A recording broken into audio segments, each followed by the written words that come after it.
Assalamualaikum warahmatullahi wabarakatuh. Selamat datang ya dan selamat belajar di mata kuliah Teknik Perancangan Hukum.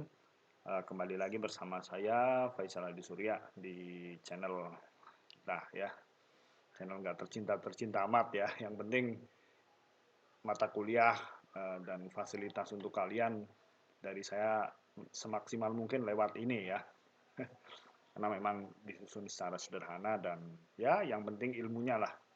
Dan kalian juga bisa diskusi banyak hal. Oke, pembahasan kali ini adalah tentang penyusunan peraturan perundang-undangan. Sebenarnya materi ini saya kopas dari Undang-Undang 12 tahun 2011 tentang pembentukan peraturan perundang-undangan. Kalian bisa baca ya. Kalian sebenarnya bisa mengerti tanpa harus mengikuti materi perkuliahan, bisa, sangat bisa. Misalnya kalian sudah membaca, tinggalkan video ini juga nggak apa-apa gitu. Syaratnya adalah membaca. Cuma memang ya kita dari sononya udah males gitu ya. Dari sononya udah males baca ya, dan mungkin juga punya kesibukan yang lain ya, sehingga uh, hobi membaca itu akhirnya menjadi nggak penting. Lalu bagi saya anak fakultas hukum itu salah satu ilmu ya, salah satu cabang ilmu yang harus banyak membaca. Apalagi ya semuanya sih nggak harus civil law, common law, semuanya memang objek dari ilmu kita adalah dokumen. Dan dokumen itu harus dibaca ya.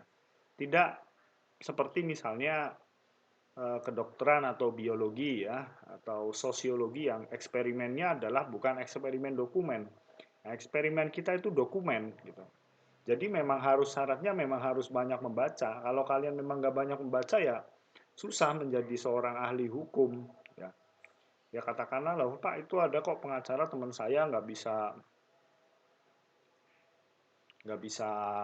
apa nggak pernah membaca tuh jadi pengacara hebat, sekarang punya mobil, rumahnya gede dan yang lain-lain. Oke, eh, berapa sih kemudian orang yang tidak hobi membaca kemudian bisa sesukses itu daripada orang yang membaca? Lawyer ya, misalnya lawyer. Saya pikir nggak ada lawyer nggak yang nggak membaca. Semuanya membaca, membaca putusan, ya kan, kemudian membaca peraturan perundang-undangan dan menganalisis peraturan perundang-undangan. Itu yang penting. Yang membedakan antara eh, capaian lulusan dari fakultas hukum dengan fakultas yang lain adalah analisis hukum gitu ya. Jadi kalau cuma membaca ya, anak TK juga bisa. Yang penting sudah bisa mengeja. Anak SD pun bisa kalau hanya membaca.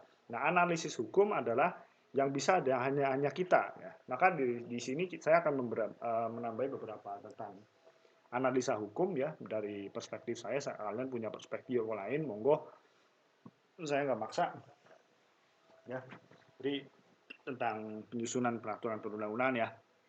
Ya, harapannya sih kalian ke depan banyak membaca lah.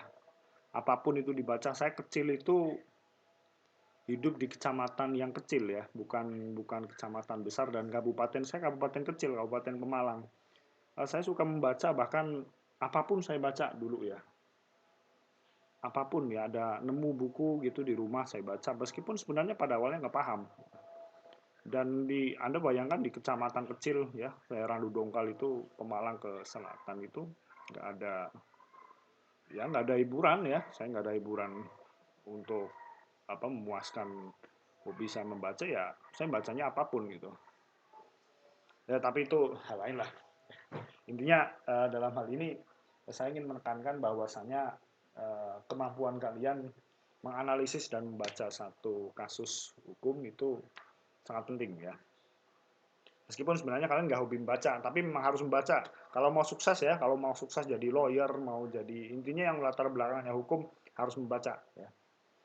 Kalau nggak mau membaca ya, ya berapa sih kemudian yang sukses tanpa membaca gitu, presentase daripada yang membaca, presentasinya pasti kecil sekali. Oke, materi kita adalah penyusunan perundang-undangan ya, proses, tapi kita sebenarnya nggak sampai lebih ke detailnya pertemuan-pertemuan berikutnya aja. Uh, Minggu lalu kita sudah membahas tentang prolegnas ya, saya pikir saya husnuzon Anda membaca paper, membaca peraturannya. peraturan pemerintah ya tentang pelaksanaan Undang-Undang Nomor 12 Tahun 2011 dan Prolegnas yang dari peraturan DPR ya. Jadi namanya rancangan undang-undang ya yang di Prolegnas itu ya bisa diajukan oleh presiden dan juga bisa diajukan oleh DPR ataupun DPD ya. Nanti DPD harus izin DPR ya, harus lewat DPR dulu. Nah, rancangan undang-undang ini harus wajib naskah akademik gitu. Harus ya memiliki kewajiban untuk ada naskah akademiknya. Naskah akademik nanti ada kajian secara teoretik maupun kajian lapangan ya dan yang lain-lain. Pak, apakah boleh Pak satu rancangan undang-undang tanpa wajib naskah akademik? Bisa ya. Tapi nanti dapat ditolak ya, dalam pembahasan dapat ditolak. Tapi apakah pernah ada? Setahu saya ada. Ada beberapa rancangan undang-undang bahkan sudah jadi undang-undang tanpa naskah akademik gitu. Ya, itulah hebatnya. Karena memang tidak ada kewajiban secara mengikat ya akibat hukum misalnya tanpa ada rancangan undang-undang, kemudian batal demi hukum, kemudian ya rancangannya misalnya nggak bisa dibahas. Cuman dapat diabaikan ya oleh DPR ya. Nah, ada naskah akademik yang tanpa ada beberapa pengecualian untuk penyusunan APBN, Perpu dan pencabutan Perpu yang tanpa tidak wajib naskah akademik. Ya. Karena memang beda ya, ini temporal banget ya, tidak sesuatu yang sifatnya jangka panjang. Karena APBN itu kan setahun sekali, ya kan? APBN itu setahun sekali, Perpu itu untuk hal-hal yang sifatnya mendesak. Nanti kita juga bahas Perpu. Oh iya, di materi ini kita hanya membahas undang-undang dan Perpu saja ya, karena kalau kita membahas sampai peraturan pemerintah, kemudian peraturan presiden, cara penyusunannya, kemudian sampai perda provinsi, sampai perda kabupaten kota, saya pikir terlalu panjang ya untuk dibahas. Dan saya yakin video yang terlalu panjang, saya yakin Anda cepat ngantuk ya. Ini bahas dua aja. Lagian materinya ada semua. Tinggal Anda membaca ya. Kalau Anda nggak mau membaca ya tanggung sendiri. Oke, karena memang sifatnya temporal. APBN itu sifatnya temporal, hanya 1 tahun saja. Ya, beda dengan undang-undang yang memang disusun untuk jangka waktu yang panjang, gitu kan. Kan banyak ya undang-undang yang puluhan tahun masih bisa bertahan. Misalnya undang-undang tentang agraria itu dari 60, ataupun undang-undang tentang pemilikan senjata api ya dari tahun 54 ya. Dan kemudian banyak peraturan-peraturan lain yang sifatnya jangka panjang sehingga dibutuhkan argumentasi ya, dibutuhkan dokumen-dokumen yang meyakinkan bahwa undang-undang ini bisa bertahan dalam jangka waktu yang lama. APBN itu kan setahun ya kan ya. Jangan-jangan teman-teman baru tahu ya APBN itu disusun dalam bentuk undang-undang. Jangan-jangan ada yang baru tahu ya. Jadi APBN karena APBN juga produk hukum ya. APBN produk hukum yang dibuat oleh DPR dan presiden. Siapa yang mengajukan? Presiden lah dari eksekutif ya. Kemudian disetujui oleh DPR. Nah, itu ya, ini tentang APBN ya. Dan kemudian tentang Perpu, kita nanti bahas lebih panjang di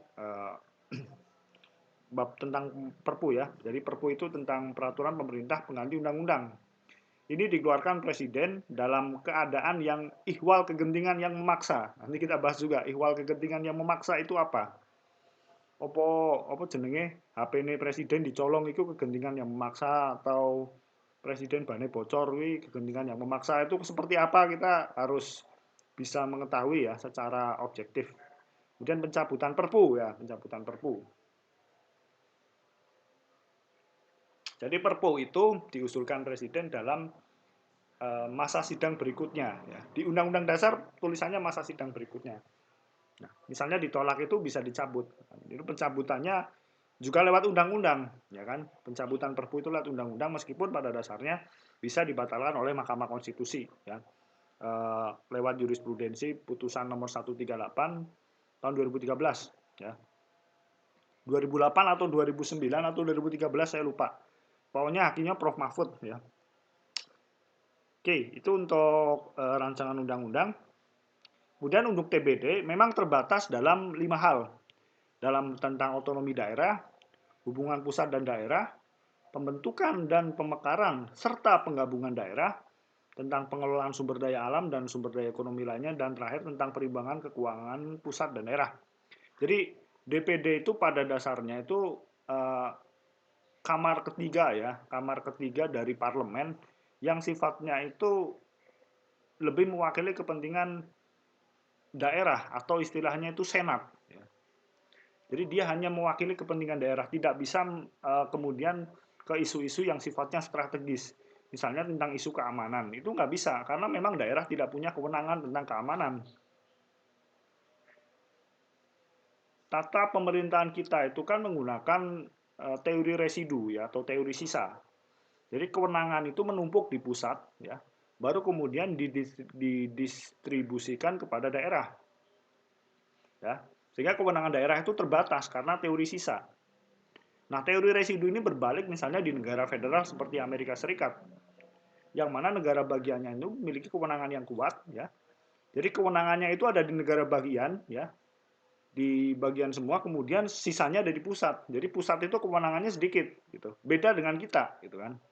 Ya, meskipun sekarang ada isu tentang desentralisasi, tapi tetap memang negara atau wilayah senat provinsi, kabupaten, kota tidak memiliki kewenangan apa namanya kewenangan secara luas gitu, nggak memiliki itu. Meskipun sebenarnya ada kaitannya juga. Ya. Tetapi memang itu diatur oleh kewenangan pemerintah pusat. Misalnya tadi tentang keamanan, ya, tentang agama, ya, atau tentang hubungan luar negeri, itu tetap lewat pemerintah pusat. Ya, sehingga hanya mengatur tentang ini saja, tentang otonomi daerah, dan seterusnya ya sampai 5 hal ini. Meskipun kemarin-kemarin sempat ada isu agar ada amandemen, terutama salah satunya adalah menguatkan DPD gitu ya, menguatkan perannya DPD karena pada dasarnya DPD karena kewenangannya terbatas dalam hal ini ya, tidak memiliki apa, tidak kayak kayak nggak punya kerjaan gitu. Ya karena memang kewenangannya terbatas kepada hal-hal ini saja gitu, tidak memiliki banyak hal.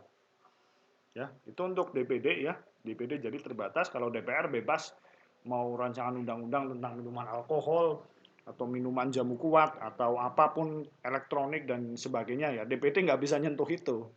Kasiannya di situ ya. DPD satu provinsi 4 ya, terus total 132 orang nggak bisa ya.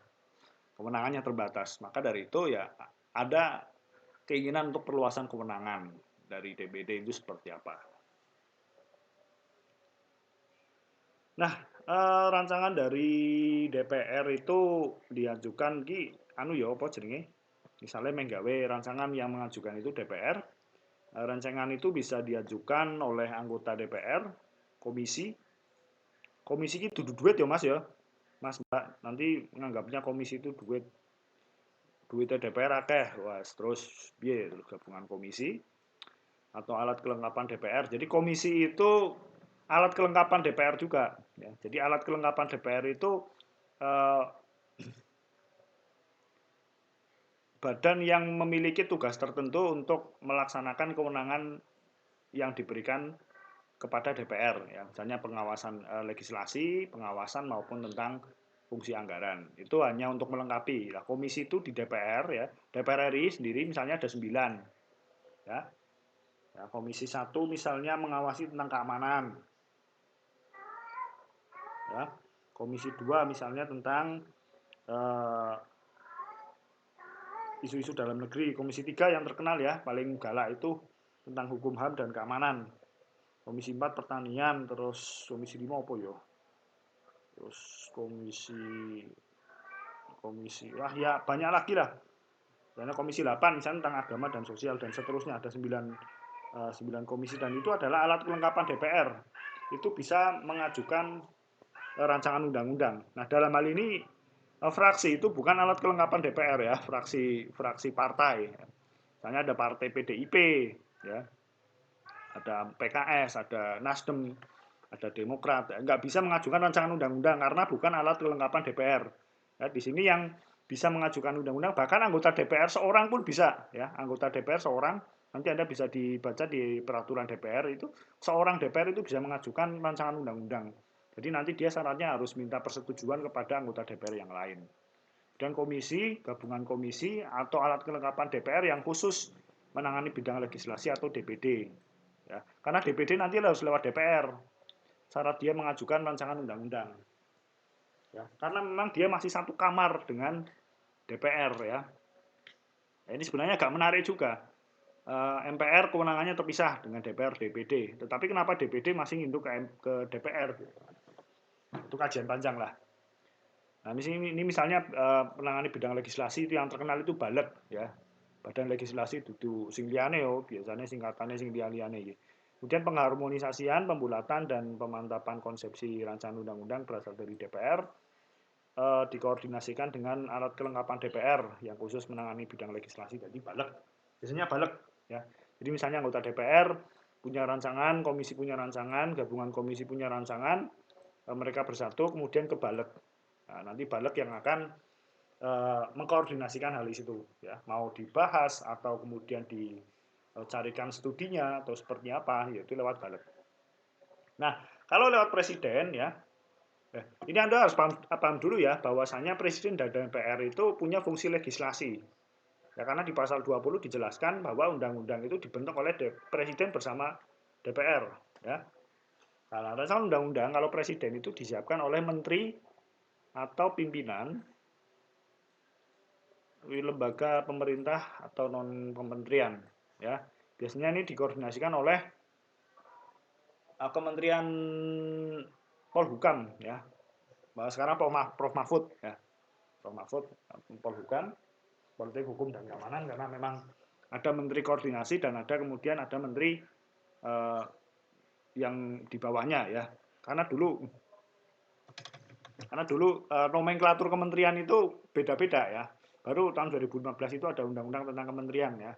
Sebelumnya ya setahu saya memang undang-undang tentang kementerian itu nggak ada. Setahu saya ya, nanti Anda bisa bisa googling ya.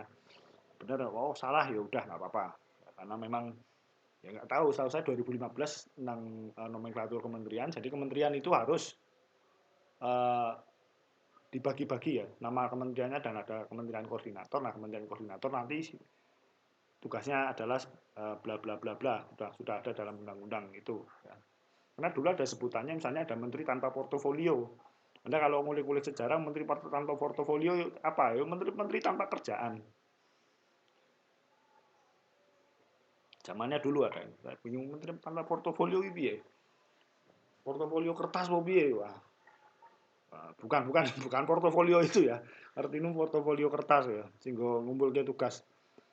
Bukan itu ya. Kemudian dalam penyusunan rancangan undang-undang, menteri atau pimpinan lembaga pemerintah non kementerian membentuk panitia antar kementerian dan atau antar non kementerian ya, membahas misalnya tentang kesehatan dari Polhukam, kemudian misalnya mengkoordinasikan dengan Kementerian Kesehatan, misalnya tentang isu kesehatan COVID gitu kan, atau misalnya tentang batas-batas negara ya, kemudian bisa mengkoordinasikan dengan Menteri Pertahanan, atau membuat peraturan tentang pertanian ya, bibit atau apa, bisa di Menteri Pertanian ya. Jadi menyusun secara bersama-sama. Jadi tidak hanya Kementerian Polhukam hanya mengkoordinasikan kepada kementerian-kementerian di bawahnya.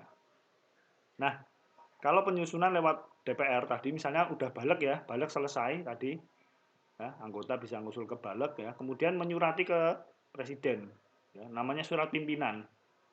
Kemudian presiden memerintahkan menteri ya untuk dibahas bersama DPR selama 60 hari sejak surat pimpinan diterima. Kemudian menteri yang dimaksud, ini hanya menteri ya, di sini ditulis hanya menteri saja, presiden hanya menunjuk menteri, gitu, dalam peraturannya. Dalam Undang-Undang 12 tahun 2011 memang ditunjuk hanya menteri saja, tidak diketahui menterinya siapa, gitu ya.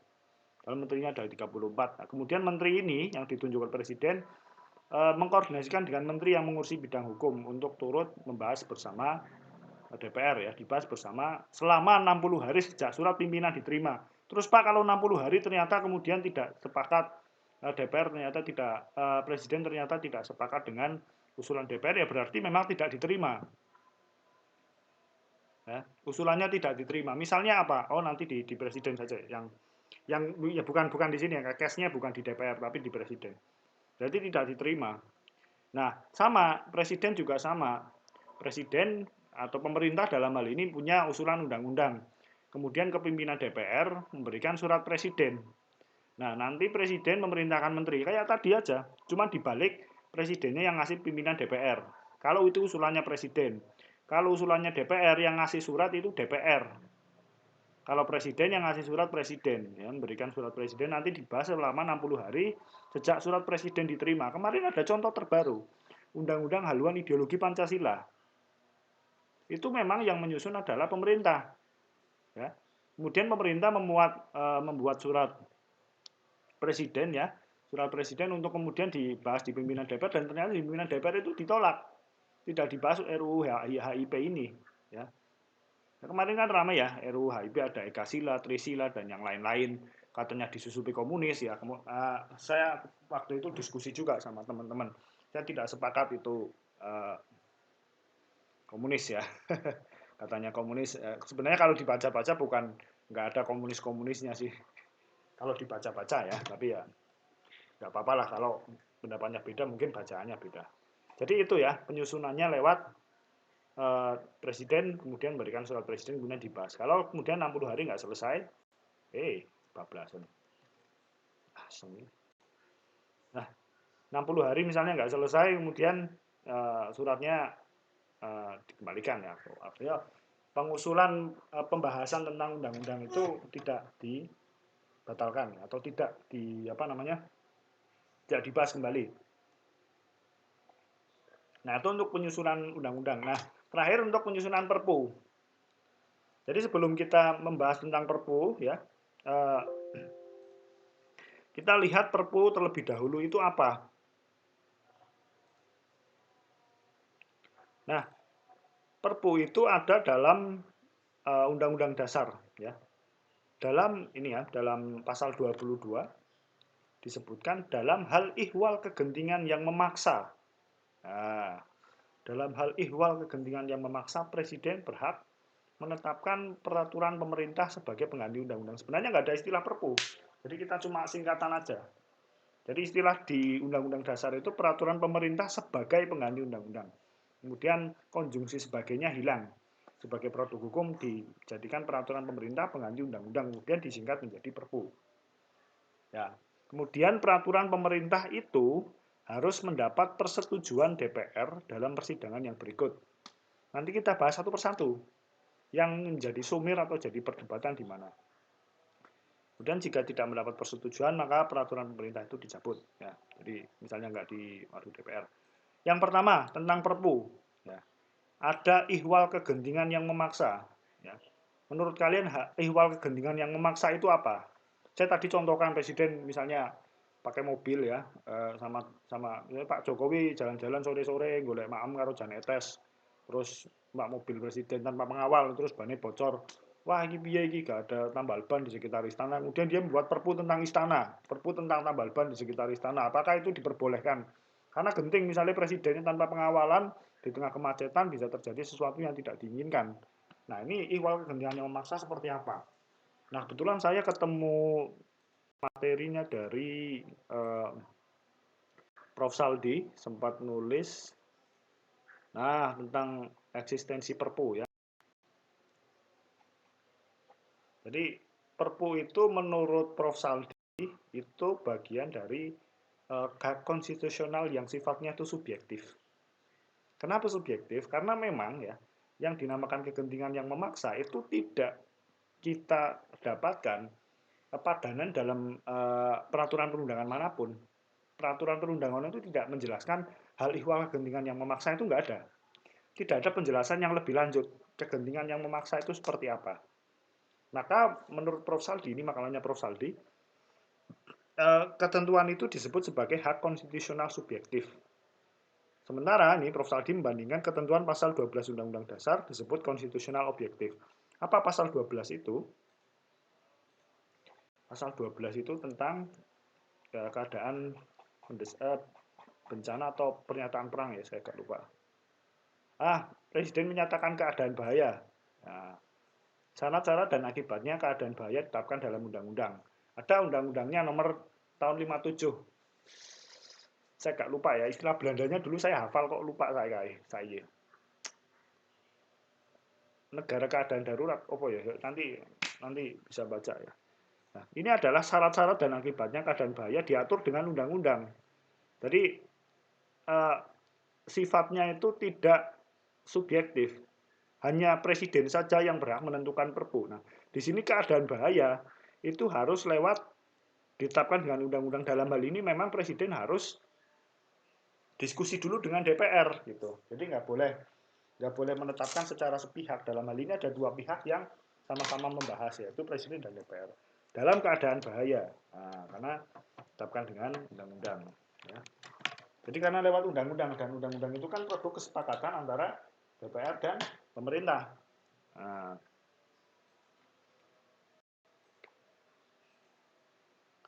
kita kembali ke makalahnya Prof. Saldi dulu. Nah, itu yang tentang kegentingan yang memaksa. Apa kemudian kegentingan yang memaksa? Ini tulisannya Prof. Saldi menyebut kegentingan yang memaksa lebih pada pertimbangan subjektif presiden.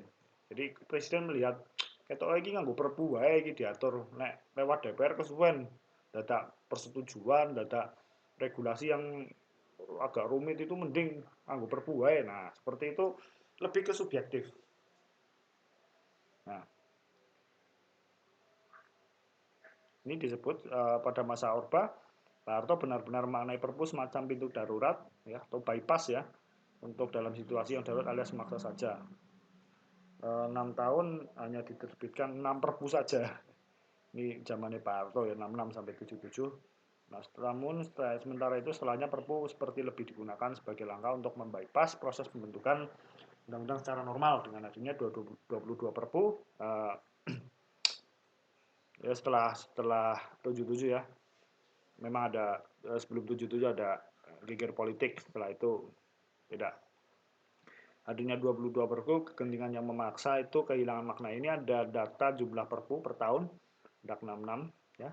Perbandingan undang-undang dan perpu bisa lihat 66, 67 nih lihat 1 2 ya. Kemudian ini era di bukunya Prof Maria ya. Cukup sedikit ya tahun sampai tahun 97 hanya 6 saja. Nah, kemudian setelah 2000 banyak ya perpu tentang ini ya. Nah, apa kemudian kegentingan yang memaksa ya?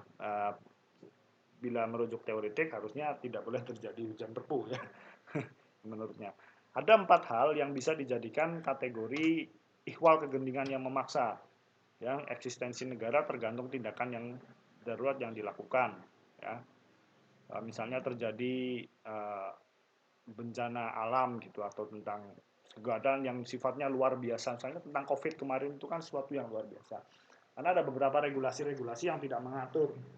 Misalnya tentang karantina wilayah, misalnya tentang uh, pemulihan ekonomi juga kan banyak hal yang belum diatur akibat pandemi ini. Karena memang harus lewat aturan. Dan negara nggak boleh bertindak sendiri gitu. Memang kelihatannya agak lambat ya kalau Anda lihat ya. Pemerintah kok ngopo-ngopo hukum terus nomornya wakeh banget aku rapal undang-undang CJW kadang rapal kok sekarang undang-undangnya banyak banget ya karena memang pemerintah harus bertindak sesuai dengan aturan. Nggak boleh sekarang PU delewahi ketoke bahaya iki. Wes ndang mangkat ngono kuwi. Diselesaikan. Nah, nggak bisa seperti itu model negara otoriter. Model negara Indonesia ya harus berdasarkan regulasi. Ya, buat regulasi sih baru jalan. Ya memang kelihatannya lama, tapi memang prinsipnya kayak gitu. Soalnya kalau nggak pakai regulasi, ya nanti orang akan sewenang-wenang.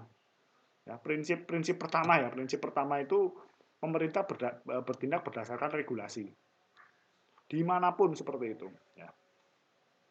Kemudian tindakan diperlukan karena tidak bisa digantikan dengan tindakan yang lain ya, kayak COVID tadi ya memang nggak bisa ya. Dan tindakan tersebut sifatnya sementara. Dan kemudian ketika tindakan diambil, parlemen tidak bisa secara nyata-nyata dan sungguh. Tapi memang parlemen pada dasarnya bisa bertindak. Nah, kemudian tentang masa sidang berikutnya ya. Di sini kita bisa lihat, misalnya di sini di pasal 22 ya.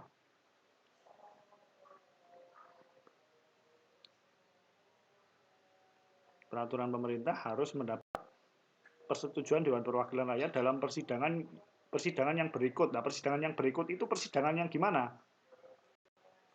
Nah, di sini Prof. Saldi menulis semacam pertanyaan karena memang nggak ada kejelasan maksudnya masa sidang yang berikut itu apa. Nah, ini bisa dilihat apakah masa sidang persis adalah masa sidang DPR setelah Perpu diterbitkan atau pengesahannya dapat dilakukan dalam masa sidang kapan saja setelah Perpu diterbitkan. Nah, jadi ini timbul semacam apa? Eh, timbul semacam pertanyaan ya. Apakah Perpu itu harus disetujui DPR terlebih dahulu untuk menjadi sah atau kemudian tanpa persetujuan DPR terlebih dahulu baru kemudian sah? Karena memang prosesnya begini ya. Kita baru masuk proses nih. Prosesnya ya. Jadi Perpu karena ini rancangan Perpu dulu. Rancangan Perpu ya, kemudian pakai ini aja pointer. Ini presiden dengan rancangan Perpu ke DPR. Dan DPR itu pilihannya cuma dua, disetujui atau tidak disetujui. Kalau disetujui menjadi undang-undang, kalau tidak disetujui dicabut DPR dan presiden. Itu kan artinya bahwa setelah masa lewat DPR atau disetujui, sudah bukan menjadi Perpu, tapi sudah menjadi undang-undang. Itu bunyi undang-undang seperti itu. Berarti kan yang pertama bahwasanya Perpu itu bisa menjadi sah dan berlaku tanpa persetujuan DPR.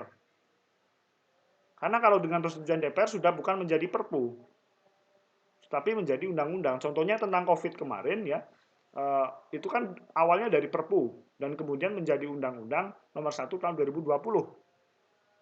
Sebelumnya hanya Perpu dan berlaku. Ya.